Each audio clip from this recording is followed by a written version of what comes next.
Hello guys, it's Bumper Paxton here, and today we're actually gonna talk about my experience on my citizenship interview. So I'm gonna give you guys details on how it went and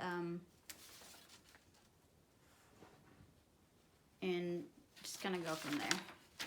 So today was my interview. I just got done and everything, and I know some of you guys are probably scared, nervous. I was one of them. I was freaking out because you might go in there and then they'll ask you questions and you give them the wrong answers, or personal questions, and then somehow you forget and give them, wrong answers in what you put on the actual applications. But, as long as you study personal stuff, you should know that. Everybody should know that, because that's basically your address and your family and stuff like that. So I was there, and first off, they will ask you to, well, first off, you get this letter, which is, I'm not going to show you this exactly, but this is my appointment letter. Now, when I applied last year, on February, and I got my biometric letter, and on that letter they set my appointment to go get my biometric, but that didn't happen because of COVID. So I waited almost a year. I think I waited almost a year to finally, well, I would say maybe 6 months to finally get an answer, because I couldn't get my biometrics. So I waited. They said you don't have to call. They will send you another letter for your biometric. And so I waited and haven't heard from them. So I called them once and I said, hey, what's going on? I received the biometric letter, but I can't go because the federal building is closed, and I said, I just want to know what's going on. And so they put in a request and check and see what's going on in my application. And finally I got another letter, and it says I don't have to go to get my biometric done. They will, I guess, waive, or they would just use the old ones I had, and I don't have to go there, but then they will not refund you the money that you paid for that biometric fee. So I didn't get that money, but I don't have to go. So money, I'm not worried about that. It's just the fact that I don't have to go is kind of a good thing. And then after that, they said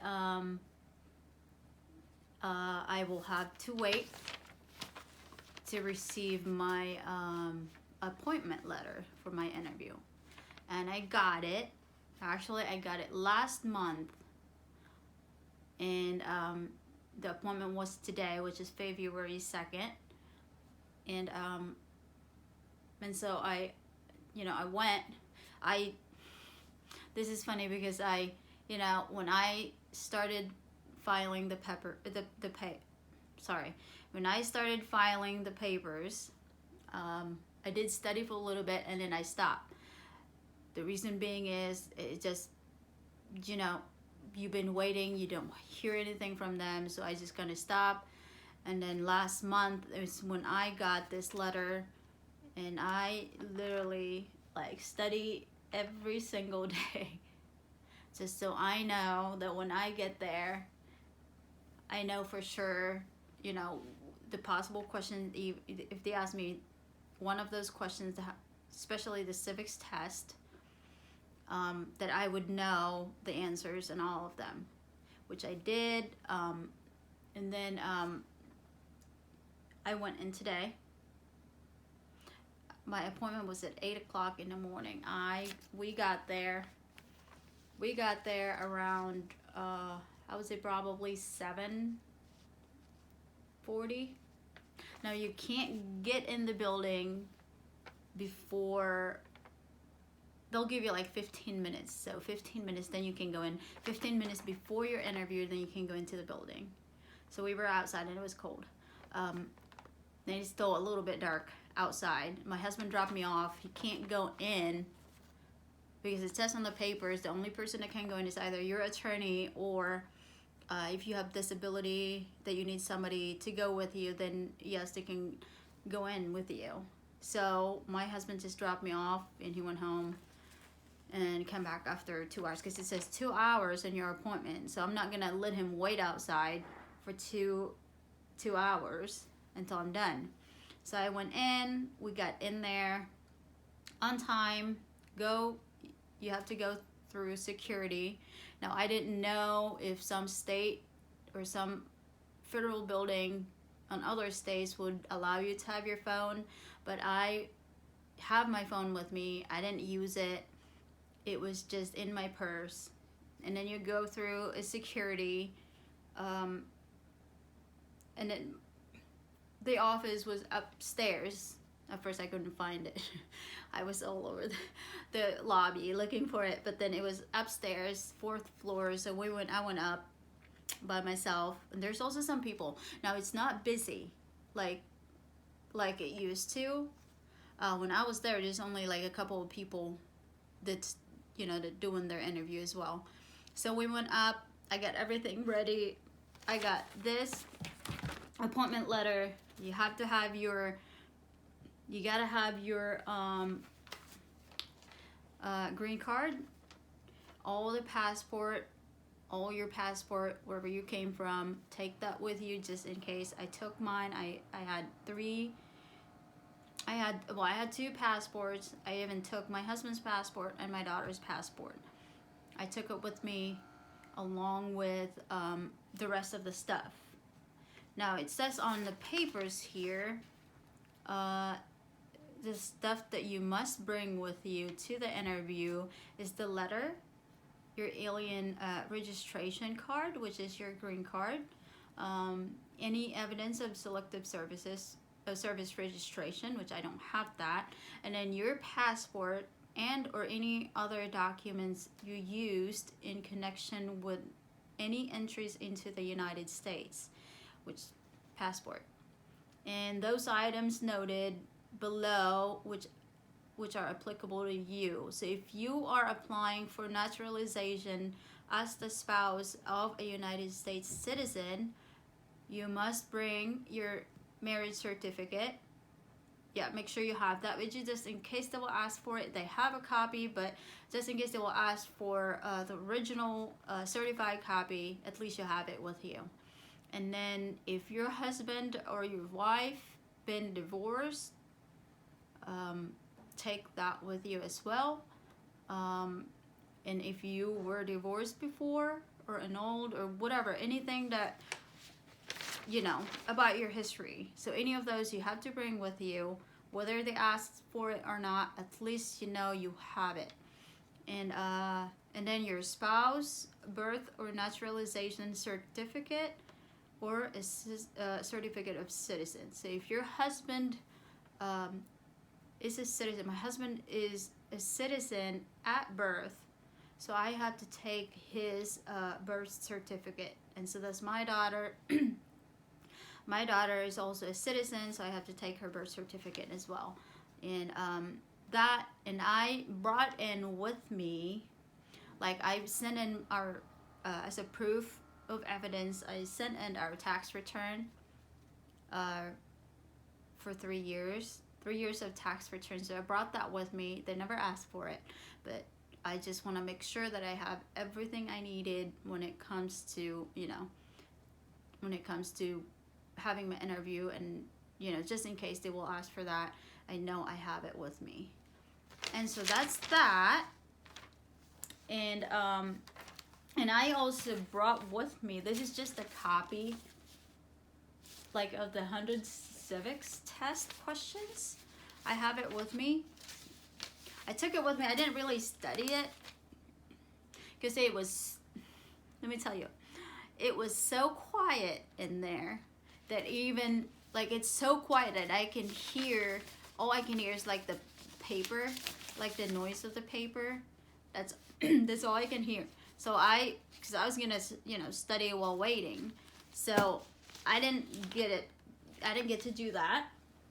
And I also brought in with me, this is just a copy of my naturalization application. I printed out because I want to go through it, because I want to make sure that I'm not forgetting anything. And if there's any error, they said if there's any error and you want to address that to the officer, address that before he started asking you questions. They will ask you and say, do you have any questions? So if you notice something in your papers that is an error, or you forgot to, fill it out, tell them ahead of time. So then that way, while they were asking questions, they are aware that there's pages in there that you may have missed. But it's just, just so they're not gonna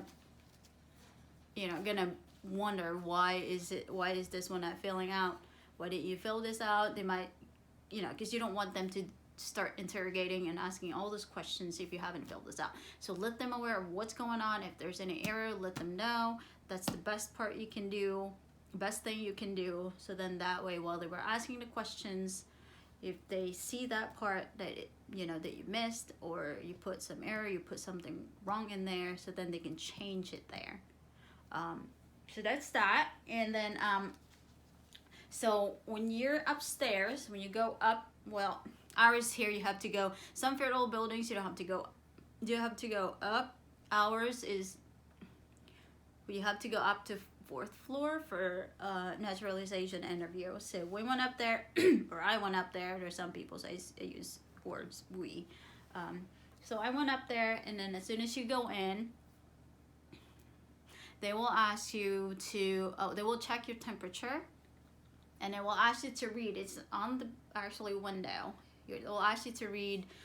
It's just a precaution about COVID and stuff. And if you don't have any yes answers to those questions, and then you can just say, no, and then they'll give you a number. Now what they did to mine is they asked, when I was at the window, when I walked in, I was in the window after they checked my temperature, and after I read all those stuff about COVID, and then they asked my green card and my application letter. Not application letter, but my appointment letter.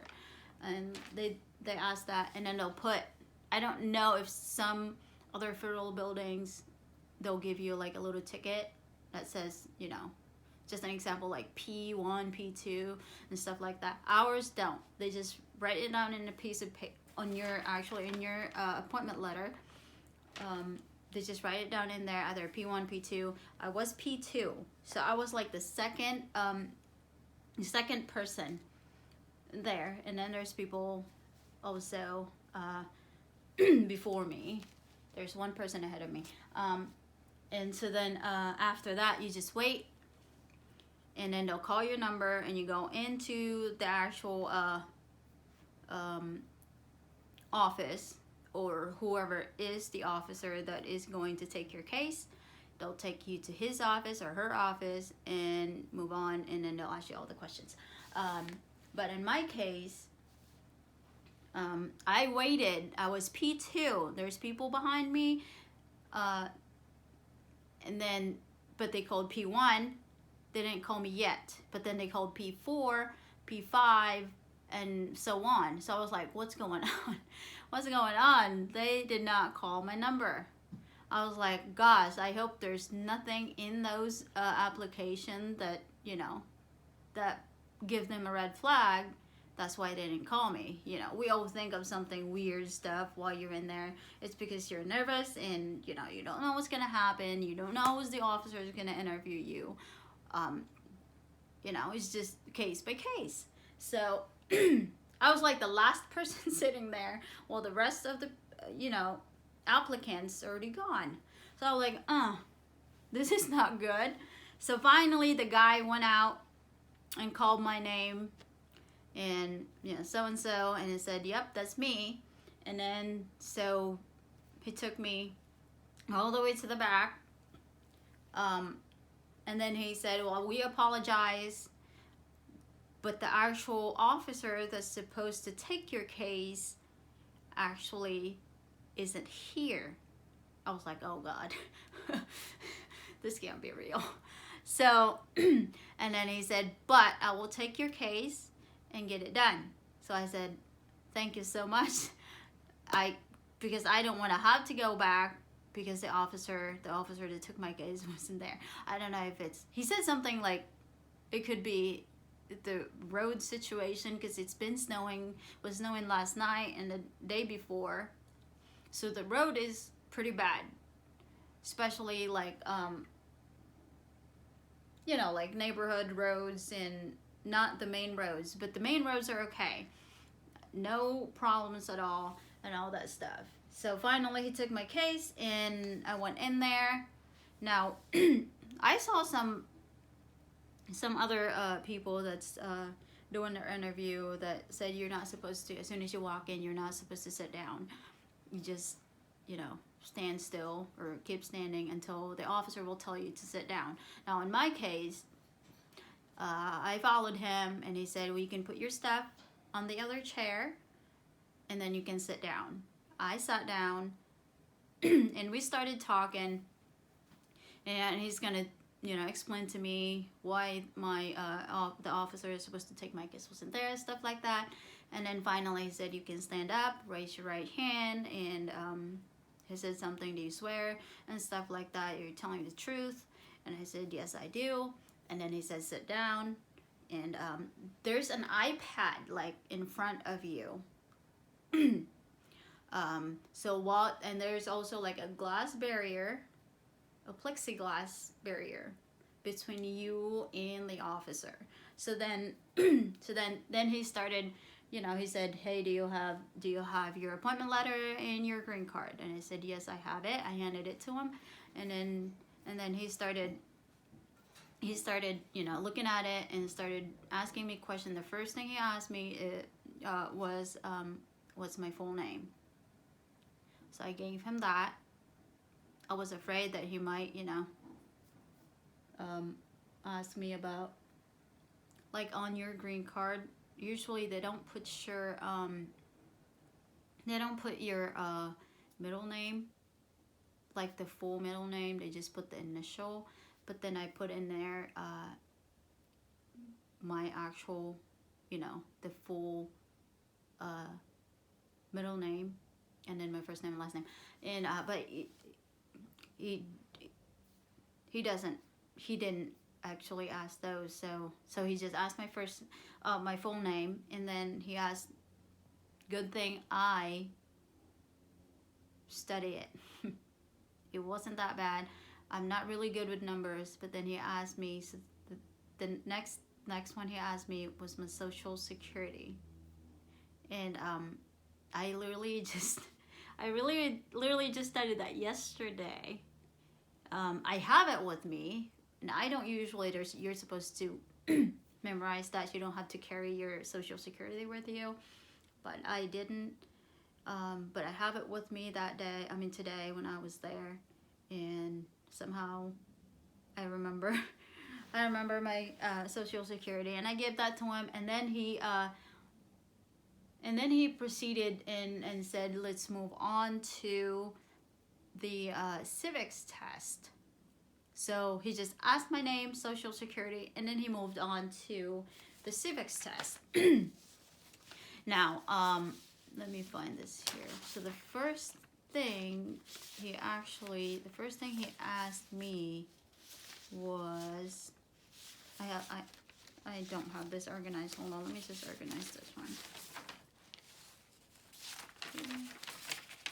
Yeah, guys, I got this all over the place because I was just double checking and marking the ones that he actually asked me. Oh, you know what? I'm just gonna take this.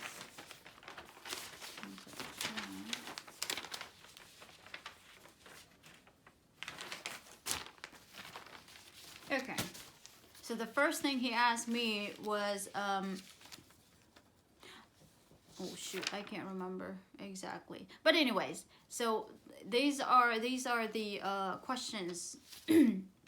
I can't remember exactly which one it was on the first one that he asked me.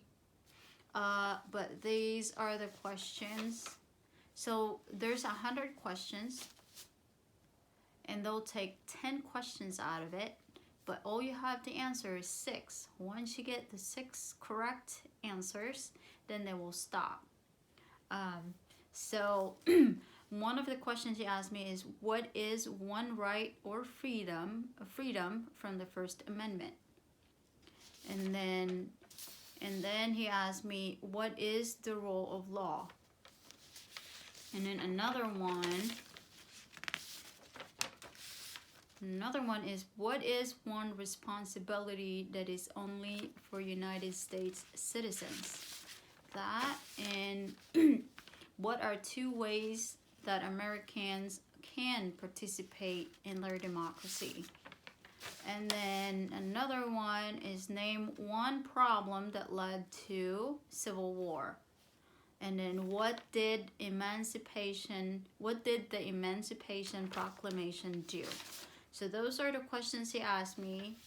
It's it's really pretty basic.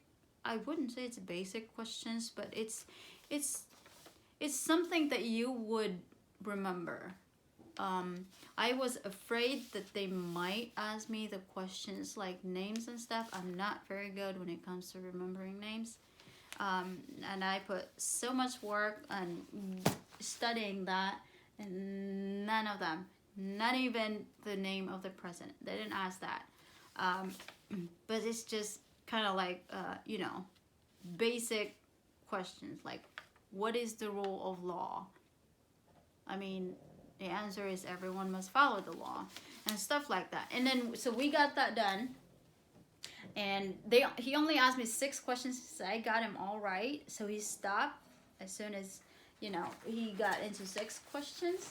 And then he said, now let's move on to reading and writing.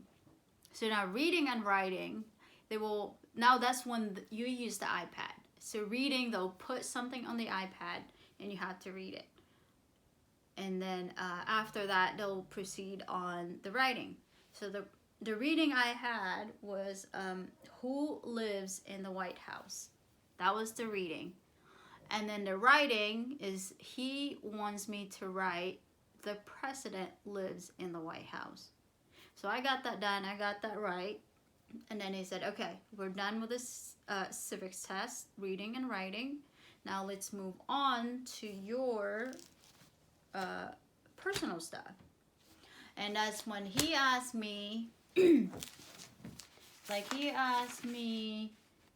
so then he asked my husband's name, my daughter's name, and then I have to give him my daughter's birth certificate and adoption papers. Because my husband adopted my daughter, so her last name now is our last name. So I have to prove that. So I gave him the adoption papers and the birth certificate.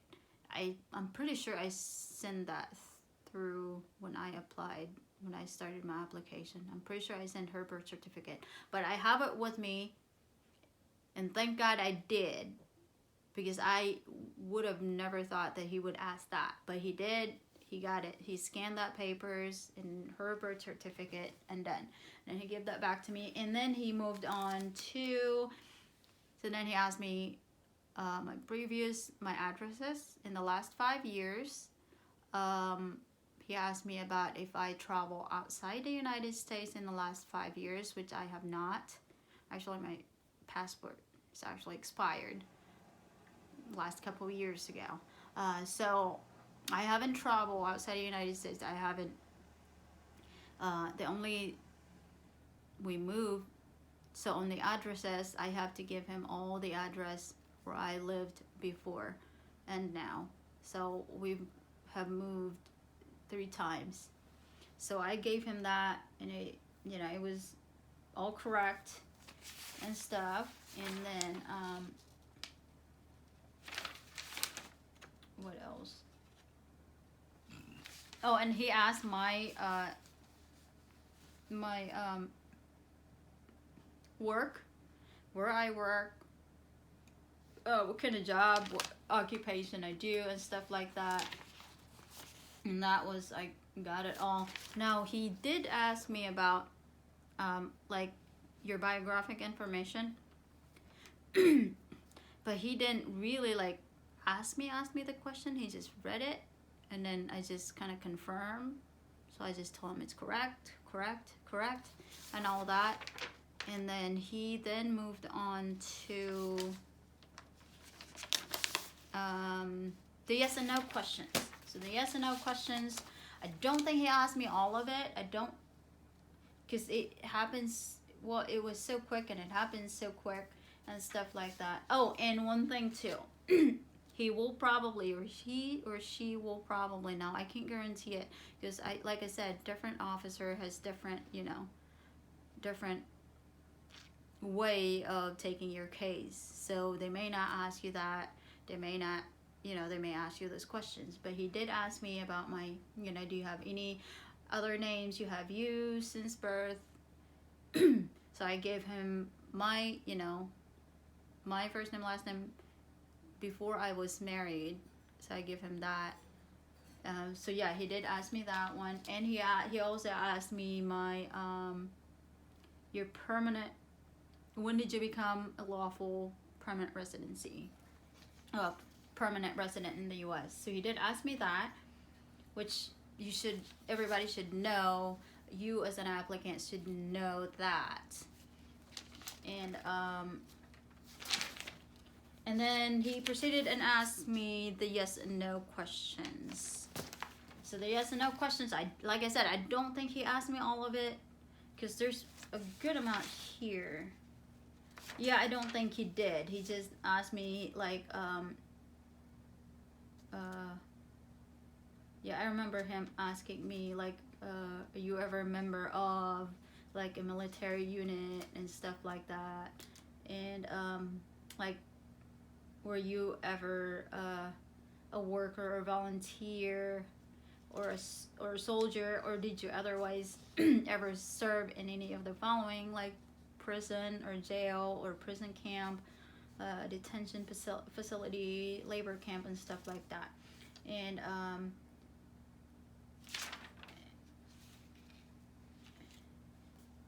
And then like this one, I remember this because he said, did you ever receive any type of military, paramilitary, or weapons training? And all my answers here are no. That, and then he then proceed on the last one, like so this is like, do you support to Constitution? Now he did read all of these. So like, do you support the Constitution, a form of the government of the United States? So your answer should be, oh yes. And if you said no on one of these questions, you have to have a type or printed explanation on that. So I don't have any no answers to these.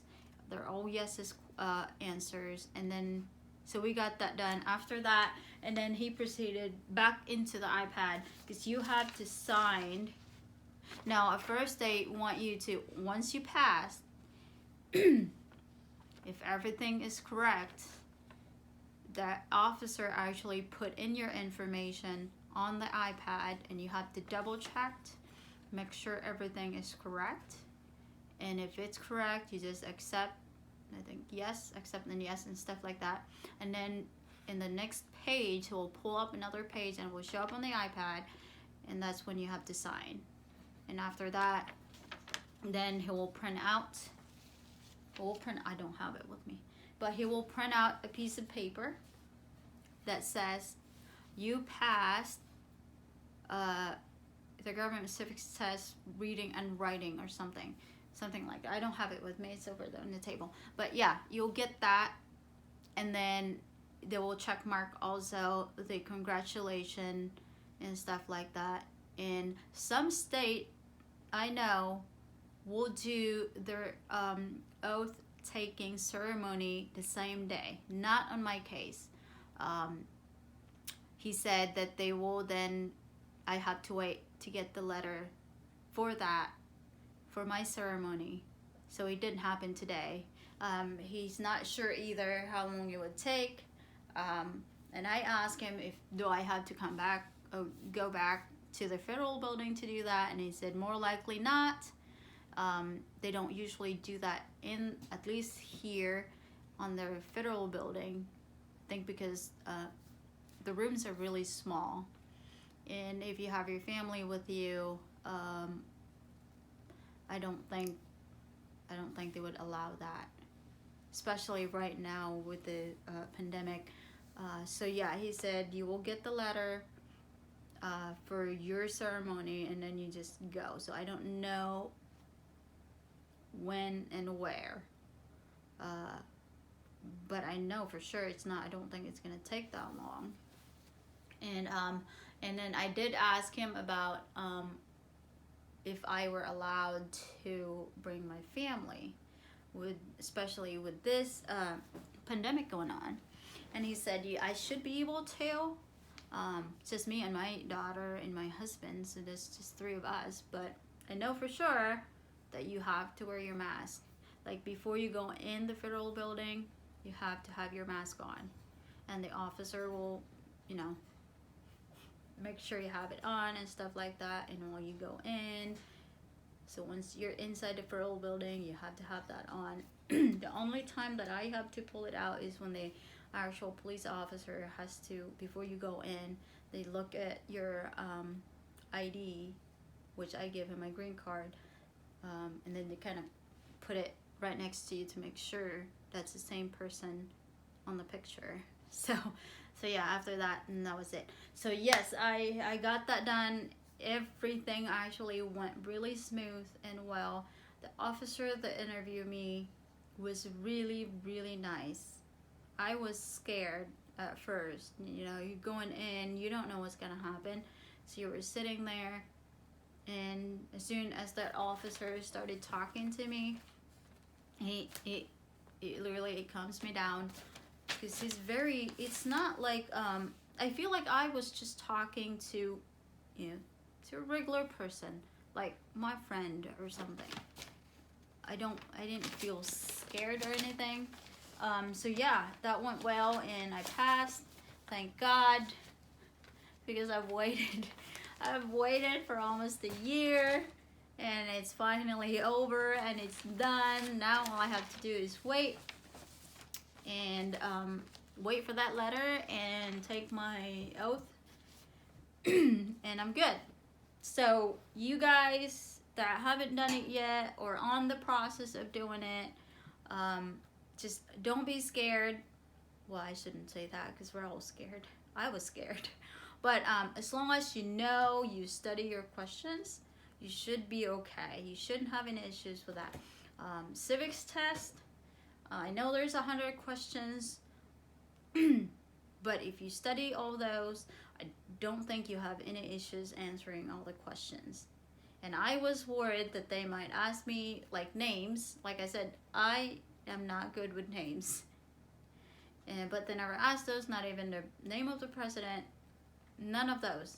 So thank God they didn't, or I would have been confused and mixed it all up.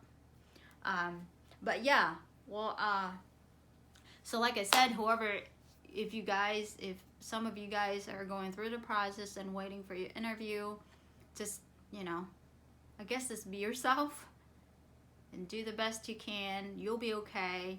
Like, your personal information, that shouldn't be a big issue, because that's the stuff that, you know, we remember, like the addresses and, you know, name of your husband or wife or your children's, or, you know, stuff like that. It's pretty basic, so you guys should not have any problems. I was watching actually some of the YouTuber, and they have their video put out, like their experience, and some of the officers are a little bit tougher than others, but as long as you know everything when you go in there, they shouldn't give you any issues whatsoever. And that's all, folks, and thank you for watching. And hopefully, so if you guys have any questions, you can comment down below, and I will get back to you as soon as possible. Thank you guys, and have a great day. See ya.